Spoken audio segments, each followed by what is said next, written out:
пара алуу же башка бир кылмыштар жасай турган болсо, аны саясатка аралаштырган туура эмес да. Ал өзүнүн юридикалык жол менен күнөөсүздүгүн ошол сотто адвокаттар менен же болбосо тергөөдө саясатка аралаштырбай өзүн өзү коргогону туура болмок да. Анан Камчыбек байкем кыздардан уялат экен, мен кесиптештеримден сурагандан уялып жүрөм да. Шадиев Аскар Алымбекович кайда? Кылмыш иши боюнча тергөө жүрүп атат. Жок, кайда? Чакырып атасыңар, сурап атасыңар. Бизде дарыланып кетет, анан дайын жок болуп кетет. Президент Атамбаевдин коррупцияга тиешеси бар экендигин, өзгөчө мен так билем, узурпацияга тиешеси бар экендигин, президент Атамбаев Кыргызстандагы эң негизги узурпатор. Топ кетким келет, мына ЗАО Альфа Телеком, Мегаком боюнча жетекчисинин оклады 300 000 сом экен. Бонус, премия, тигулар бар кошулганда 700-800 000 сом экен. Бул кандай показательдердин негизинде ушундай айлыктарды өзлөрүнө коюп алып атышат? Экс-президентти токтом менен түшүндүрмө берип коюп, бардык экс-президенттер эгер президент болгон учурунда кандайдыр бир кылмыш иштерин жасаса, анда кылмыш жоопкерчилигине тарса боло берет азыр. Жогорку кеңеш депутаты Аскарбек Шадиев Тажикстан аркылуу Нью-Йоркко качкандыгы белгилүү болду. Шадиевке качуу жолду ким көргөзгөнү белгисиз, бирок илгери Алмазбек Атамбаевди шоопуру Икрам Илмиянов Тажикстанга качырган деген сөз айтылып жүрчү. Эфирде апта көрсөтүүсү, саламатсыздарбы? Экс-президенти сурак алууга, үй-жайын тинтүүгө жана жоопко тартууга жол бербей турган анын кол тийбестик укугун жоюу тууралуу мыйзам долбоору коомдук талкууга коюлду. Экс-президенттен кол тийбестикти алуу маселеси Бишкек ТЭЦ-индеги коррупциялык иштерден улам чыккандыгы белгилүү. Ошол эле маалда Алмазбек Атамбаевдин тарапташтары мыйзам артка иштебейт, андыктан Атамбаевди жоопко тартуу мүмкүн эмес деген позицияны карманышууда. Кечээ эле мыйзам алдында баары бирдей деп кыйкырып, саясий репрессия жүргүзгөндөр бүгүн кол тийбестикке жашынып алганы кызыктай болот экен. Ал эми Коопсуздук кеңешинин катчысы Дамир Сагынбаев президенттин кол тийбестигин эл чечсе туура болот деп өзүнүн оюн айттыбы же кимдин оюн айтты белгисиз болуп калды. Эгер өзүнүн оюн айтса, анда ар ким оюн айтууга акылуу. Эгер Коопсуздук кеңешинин катчысынын оюн айткан болсо, анда ал эл шайлаган депутаттардын үстүнөн сүйлөдү. Бул мыйзам долбоору коомдук талкууда дагы, жогорку кеңеште да кызуу талкууга алынары бышык болуп калды. Элди жеген экс-президенттерди эми кантип жоопко тартабыз? Кийинки сюжетте. Учурда коомчулукта экс-президент Алмазбек Атамбаевдин кол тийбестиги жөнүндө маселе кызуу талкууланып жатат. Конституциянын атасы Өмүрбек Текебаев экс-президенттин кол тийбестиги жок. Ал 2006-2007 жылдары эле Конституция менен жокко чыгарылган. 2010 жылкы референдум менен кабыл алынган Конституцияда дагы экс-президенттин кол тийбестик укугу алынганын айтат. 2005 жылы Акаевдин авторитардык режим кулаткан элдик революция болду. 2005 жылдагы революциянын башкы талабы авторитардык системаны демонтаж кылуу жана Акаев жана анын айлана тегерегиндегилерди жоопкерчиликке тартуу болгон. Андыктан 2006 жана 2007 жылдардагы конституцияларда экс-президенттин кол тийбестик институту жокко чыгарылган. 2010 жылдагы революциядан кийин кол тийбестик маселеси дагы деле актуалдуу болчу. Ошол кезде Конституциялык кеңешме Кыргызстанда кол тийбестик болбошу керек деген чечим кабыл алган. Конституция айрым кызматтагы жактарга президент, жогорку кеңештин депутаты, соттор үчүн абсолюттуу кол тийбестик эмес, салыштырмалуу кол тийбестикти карайт. Бул категориядагы жактарга аларды кылмыш жоопкерчилигине тартуу үчүн, алардын ишмердүүлүгүнүн көз карандысыздыгына кепилдик үчүн атайын татаалдаштырылган тартип каралган. Мен дагы бир жолу белгилеп койгум келет. Кыргызстанда абсолюттуу кол тийбестик эч кимде жок. Кайталайм, айрым кызматтагы жактар үчүн аларды кылмыш жоопкерчилигине тартууда атайын тартип каралган. Экс-президент үчүн аны жоопкерчиликке тартууга Конституцияда андай атайын татаалдаштырылган тартип каралган эмес. Демек Атамбаевди кылмыш жообуна тартса, ага иш козгоп камаса, соттосо боло берет. Экс-президенттин кол тийбестиги тууралуу мыйзам долбоорунун демилгечиси болгон депутаттар Исхак Масалиев менен Курманкул Зулушев дагы Текебаевдин ушул сөзүн колдоп кубатташат. Бирок ошол эле учурда эскирген мыйзамды жокко чыгарып, бүгүнкү Конституцияга ылайыктап коелу деген ниет менен алар мыйзам долбоорун киргизип жатабыз дешет. Президент ишмердүүлүгүнүн кепилдиктери жөнүндөгү мыйзамдын көп беренелери азыркы Конституцияга карама каршы келет. Ошондуктан биз азыркы конституция менен аталган мыйзамды шайкеш келтирүү максатында долбоорду иштеп чыктык. Ал негизинен бардыгын кызыктырганы бул 12-бирене ошол экс-президенттин жана кол тийбестиги жөнүндө. Буну биз эртең талкууда дагы сунуштардын түшөт, ойлор айтылат, коомдук пикирди эске алуу менен дагы мүмкүн өзгөрүшү мүмкүн. Бирок бүгүнкү долбоор боюнча башкы прокурор жогорку кеңешке кылмыш жоопкерчиликине тартуу боюнча уруксат сурайт, жогорку кеңеш өзүнүн макулдугун берет деген норманы биз киргизип жатабыз. Бирок таң калыштуусу кечээ Коопсуздук кеңештин катчысы Дамир Сагынбаев 120 депутатта президентте эч нерсени чече албайт. Атамбаевдин кол тийбестигин референдум жолу менен эл алыш керек деп салды. Но как член Совета Безопасности, я думаю, что данный вопрос нуждается в дополнительной проработке. И, соответственно, в случае принятия этого решения нужно эту инициативу обсуждать уже, как бы сказать, всем народом.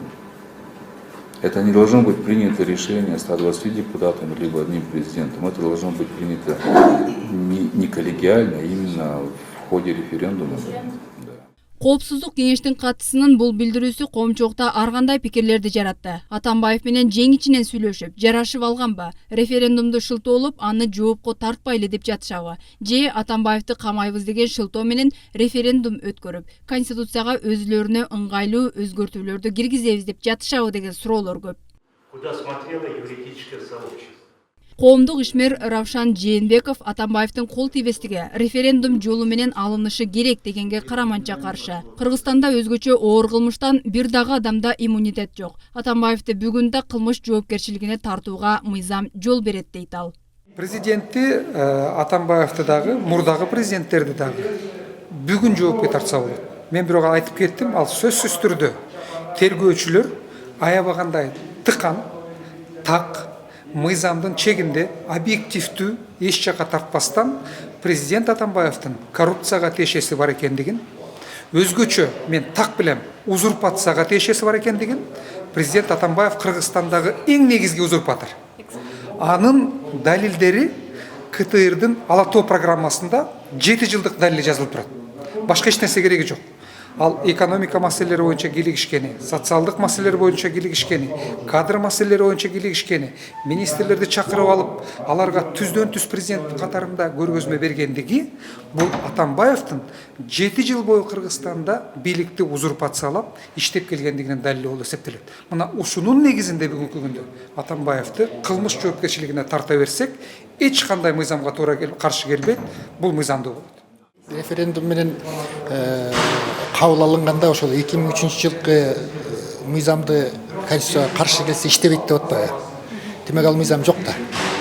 Ошон үчүн экс-президентти токтом менен түшүндүрмө берип коюп, бардык экс-президенттер эгер президент болгон учурунда кандайдыр бир кылмыш иштерин жасаса, анда кылмыш жоопкерчилигине тарса боло берет азыр.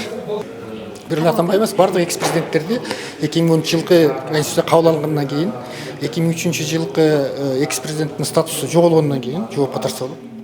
Ал эми Коопсуздук кеңештин катчысы өз позициясын кайра тактап айтпаса, коомчулукта бүдөмүк ой кала берет.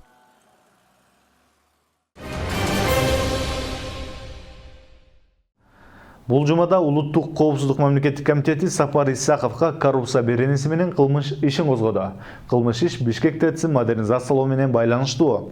Бирок эки доо бир келсе ажалыңдын жеткени дегендей, Сапар Исаковдун аты аралашкан чуулуу иштер бул гана эмес, биринин артынан бири чууруп чыгууда. ТЭЦтен кийин Тарых музейинен кийин көчмөндөр оюн өткөн ипподром калгып чыкты. Тарых музейин оңдоо иштеринде өзү кураторлук кылгандыгын моюнга алса, ипподромду курууда дагы Сапар Исаков кураторлук кылгандыгын фактылар далилдеп турат. Баса Сапар Исаковду экс-президент Алмазбек Атамбаев оң колум деп айткан жайы бар. Эл казынасына оң кол өзү эле кол салганбы же бирөө оң колу менен уурдаганбы териштирүү иши анықтайды. Сапар Исаков козгогон кылмыш иши боюнча шок болгонун айтты.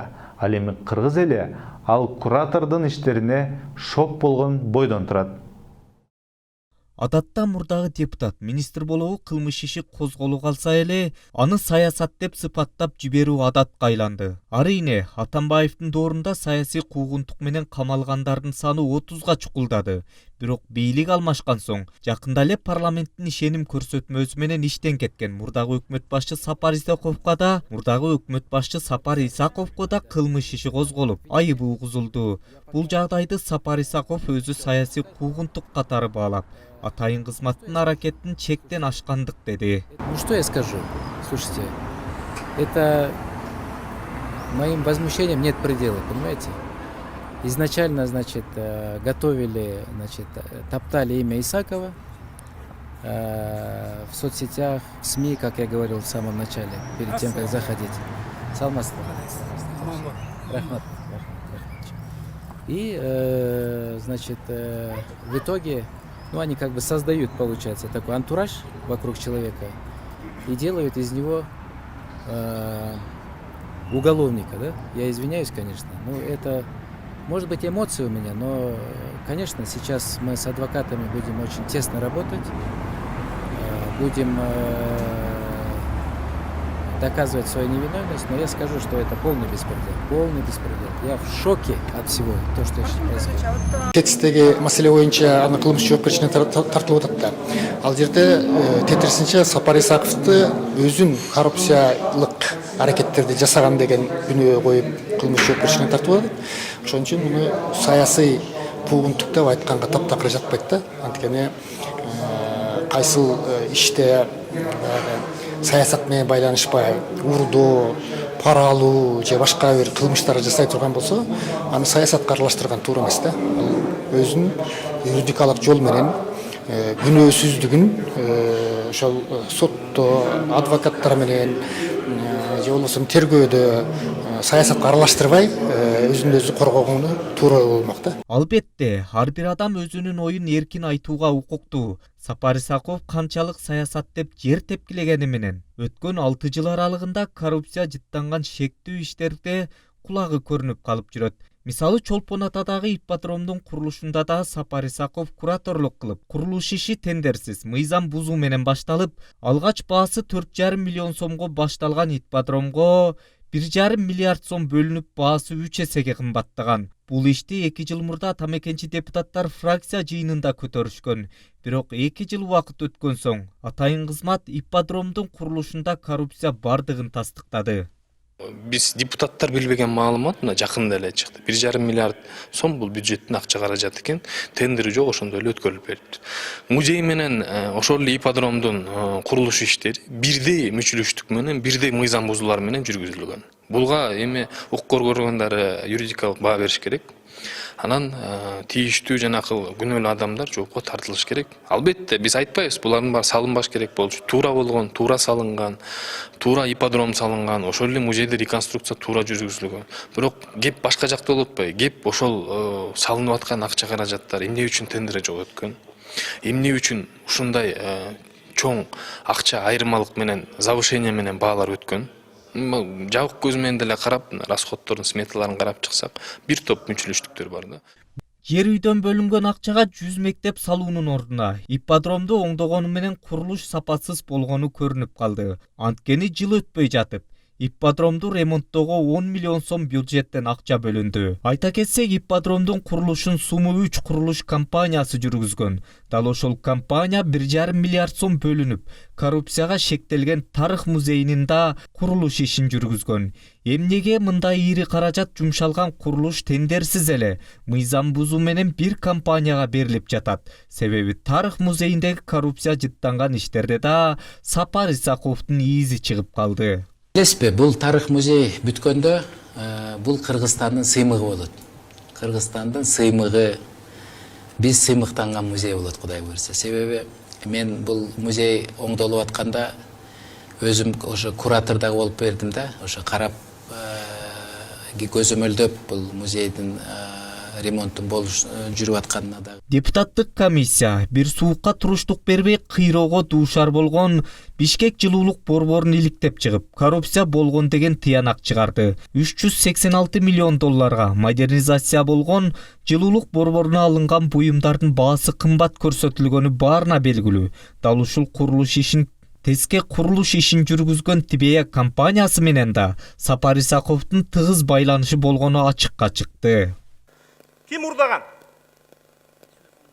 Мен күмөн оюмдугун айтам. Биринчиден ушу жерде отурган депутаттардан, министрлерден 8 жыл бою Фейбия менен кездешкен бир гана адам отурат. Бул Сапар Исаков. Биринчи жолу Игорь Витальевич Чудунов айтып берди, барган, ушул уюштурган деп. 15 октябрь 2009 жыл. 2000 жолу танып атат, мен болгон эмесмин деп. Ошол чактагы элчиликти иштегендер айтып атат. Саринин, Максим Бакиевдин протоколдук кызматынын башчысы катары 12 январда 10 жылы Сапар Исаков барганда. Эң негизги идея катты Сапар Исаков жазат. Атамбаевдин бийлигинин доорунда тышкы карыз болуп көрбөгөндөй тездик менен өсүп, 4,5 миллиард долларга чукулдады. Аны менен катар 6 жыл аралыгындагы ири долбоорлордо ири коррупция болгону бийлик алмашкан соң ашкере болуп турат. Мындан улам бул коррупциялык иштердин башында ким болгон? Дал ушул суроо уламдан улам коюлуп, жегендерди жазага тартуу талабы күч. Чечкиндүү анан оор жазаларын берип, кадимкидей тартипке тартыш керек. Болбосо 27 жылдан бери уурулукка көнүп калган биздин кичинекей, чынын айтканда көчөдөгү шыпыргыч кишибизден баштап президентибизге чейин баары жоопко тартылган эмес эч качан. Болор болбос жооптор менен көбү кете берген, чоңдордун далай качып кетип калган, жооп бербей эле акчаны чөнтөккө салып. Эгерде Бишкек жылуулук борборундагы авария болбогондо, көптөгөн ири коррупциялык иштер көшөгө аркасында калмак. Президент Сооронбай Жээнбеков жемкорлордон чогулган акчага атайын эсеп ачууну сунуш кылды. Эгерде укук коргоо органдары тыгыз иликтеп, мамлекеттин капчыгына кол салган мите-курттарды кайрадан кустуруп алса, тышкы карызды кутулууга бир топ оңой болмок дешет саясат талдоочулар.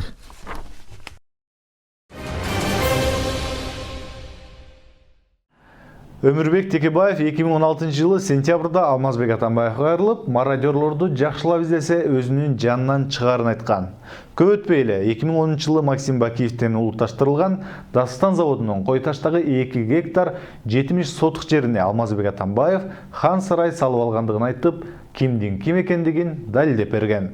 Бирок 2010 жылдан бери Дастан заводун башкарып келе жаткан Алмазбек Атамбаевдин досторунун былыгы бул гана эмес экен. Бул жумада Улуттук коопсуздук мамлекеттик комитети Албек Ибраимов Дастан заводун башкарып турганда мамлекетке $500 миллион чыгым келтирген келишим түзгөнү боюнча кылмыш ишин козгоду. Бирок Дастан заводундагы шектүү иш бул гана эмес. Өмүрбек Текебаев Дастан заводундагы торпедалардын сатылышы жана андагы коррупциялык иштери тууралуу айтканы али иликтен элек. Депутат Асылбек Жээнбеков айткандай, революциядан кийин эки көзү менен ыйлап, эки колу менен уурдаган адамдын командасынын Дастан заводундагы дагы бир былык иши тууралуу кийинки сюжетте сөз болот. Улуттук коопсуздук мамлекеттик комитети Бишкек шаарынын мэри Албек Ибраимов Дастан заводун башкарып турганда мамлекетке $470 миң чыгым алып келген келишим түзүлгөн деп кылмыш иши козголду. Бирок Ата Мекен партиясынын лидери Өмүрбек Текебаевдин 2 жыл мурун айтып чыккан Дастан заводундагы коррупциялык иштердин жанында бул иш шоуна эшпейт. 2010 жылы 7 апрелдеги революциядан кийин Максим Бакиев достору аркылуу ээлик кылган Дастан заводу улутташтырылган. Ошол күндөн ушул күнгө чейин Дастан заводун экс-президент Атамбаевдин жакындары, достору башкарып келет.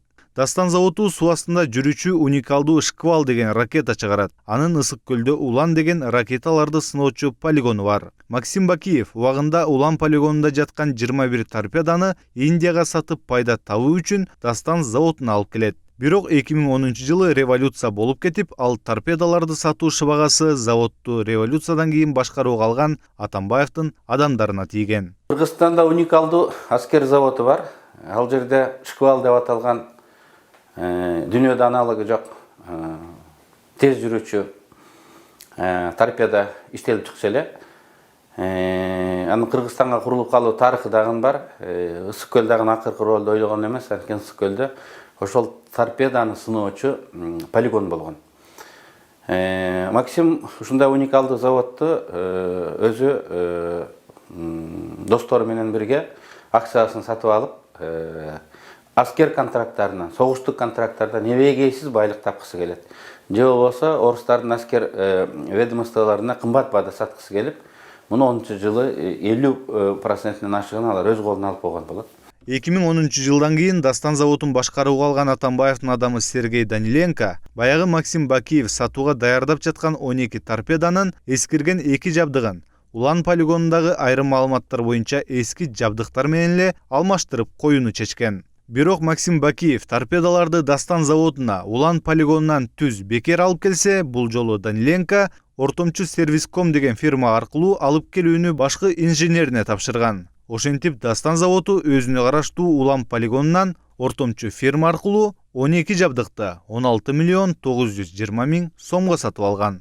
2010 жылдын аягында Дастан заводундагы бул шектүү ишти башкы прокуратура текшерүүгө алат. Директор Даниленко менен башкы инженер Удотту суракка алганда өтө кызык жагдайлар ачыкталган. Бирок кийин бул кылмыш иши белгисиз себептер менен жабылып калган. Даниленко Уландын жетекчилери менен сүйлөшүп, бизге торпедага анын головкасынын элементтери, гироскопическая установка, релейный установкалар керек деп, алардан бекер бересин деп сүйлөшүп алат.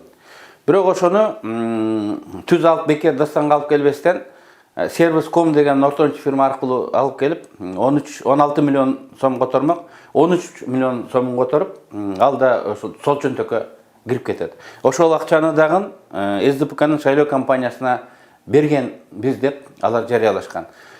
Бул эми торпеда абдан секретный бул изделие. Мунун ар бир детали КГБнын көзөмөлүндө. Ошондо Удот Дастандын техникалык директору мен муну бере албайм Сервискомго. ГКНБ бизди карап турат. Эртең мен жооп берем дегенде Даниленко жогору жак менен сүйлөшүлгөн. Бул партиянын шайлоо компаниясына керек болуп атат. Кол кое бер деп кол койдуртуп, ошол торпеданын элементтерин Сервискомго берип, Сервиском жанагындай 13 миллион сомду алып кетип атат. Бул афера мындай далилденген, ушунун катышуучулары Удот жана башкалар өзлөрүнүн көрсөтмөлөрүндө ал акча СДПКнын шайлоо компаниясына кеткен деп айтышты, бирок шектүү жол менен кийин бул жабылып калды. Ал эми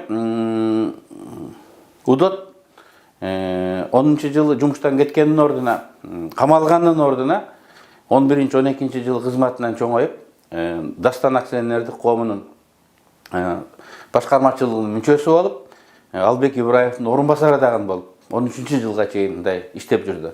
Мына бул кокусунан дал көлү эмес деп эсептейм мен. Адатта кылмыш кылган адамды камайт. Камай албаса дагы тиешелүү жазасын алат. Бул киши өткөрүп койгондой, бийликтин сырын, секретин билгендей, ээн эркин жүрүп кызматынан көтөрүлгөндүгүн өзү көп нерседен кабар берет. Дастан заводу улутташтырылгандан кийин Атамбаевдин адамдары жасаган шектүү иштер бул гана эмес, эмнегедир улутташтырылган Дастан заводунун көлдөгү пансионаттары кошо улутташтырылып, бирок заводдун ажырагыс бөлүгү Улан полигону улутташтырылбай калган. Кийин Албек Ибраимов торпедаларды саткан соң 169 миллион сомго бул полигонду сатып алган. 10-жылы революциядан кийин убактылуу өкмөт Дастан акционердик коомунун 50%-ин, 51,4%-ин улутташтырат. Кийинчерээк 98%-ин улутташтырат. Бирок ушул Дастандын айрыгыс бөлүгү болгон Улан акционердик коому унутта кала берет. Ал Улан акционердик коому дагы Ширшов аркылуу Максим Бакиевдин ишканасы болгон. Мына ушул жерден мындай шек жаралат да. Эмне үчүн Дастанды алып, анын Койташ менен Солнечный берег деген пансионатын алып, уникалдуу полигон Улан улутташтырылбай калды. Бул жерде ушул коррупциялык элементтер барбы деген мен шегим бар. Анткени кийинчерээк ошол торпедалар сатылгандан кийинчерээк Албек Ибраимов торпедаларды Индияга сатып, андан 12 миллион доллар кабыл алгандан кийин Ширшовдон 50,4%-ини 164 миллион сомго Дастанга сатып алат. Bir aksiyanın baası 6,6 сом болсо, 6 сом 60 тиын болсо, Албек Ибраимов Ширшовдон bir aksiyаны 1013 сом 85 тиындан сатып алат. Анан Ширшов ал акчаны мындай мен көрбөдүм деп айтып жүрөт деп дагы мен угатам. Сергей Даниленкодан кийин Дастан заводун башкарууга Атамбаевдин эң жакын адамы Албек Ибраимов келген. Максим Бакиевдин учурунда сатууга даяр болуп калган торпедалар дал ушул Албек Ибраимовдун учурунда Индияга сатылган. Анын учурунда Дастан заводунун 2,5 гектар жери Алмазбек Атамбаевга кандай жол менен тийип калгандыгын кыргызстандыктар жакшы билет. Ибраимов Албек Сабирович бул Атамбаевдин баласынан да жакын киши. Он роднее, чем собственный сын Атамбаев. Всю его сознательная жизнь связана с Атамбаевым. Поняли, да? Тогда он был председателем правления. Вот, член правления, он председатель. Другой член, некий Ниязбеков Асылбек, генеральный директор ОСО Автомашэнерго дейді. Автомашэнерго бұл Атамбаевтікі да. Өзінің қол алдындағы қызметкерлері мына правление деген. Иш жүзінде Атамбаев өзінің адамдар арқылы Дастанды жетектеп башқарып атқан Турбаев. Бешенен өкі, мына біреу вакансия деп тұрады, біреу вакансия деп тұрады өкі. Мына бұл дағын Автомашэнерго. Қырғыз Автомаштан келішкенде. Көпчілігі. Алар шешім шығарып отыр. Аны бекітіп береді совет директоров. Келгі совет директоровта кім бар екенін қарап көрелік. Председатель Васильев Юрий, генеральный директор ОСО Автомаш Радиатор. Атамбаевтың заводын ишканасын башкарган адамдар. Ошолар жанагындай чечимди чыгарып атат. Окуюп аркылуу, Албектин аялы аркылуу президентке ошол жерди чыгарып беришти. И бергенде дагы кандай кылып атат? Мынакей шашылыш 2 күндө. Булар Дастан заводундагы шектүү иштердин чети гана. Заводдун жериндеги көп кабаттуу үйдүн курулушу, заводдун менчиги болгон улам полигону улутташтырылбастан Ширшовдон ири суммадагы каражатка сатып алынуусун каза келгенде көп былыктар ачыкка чыгары белгилүү.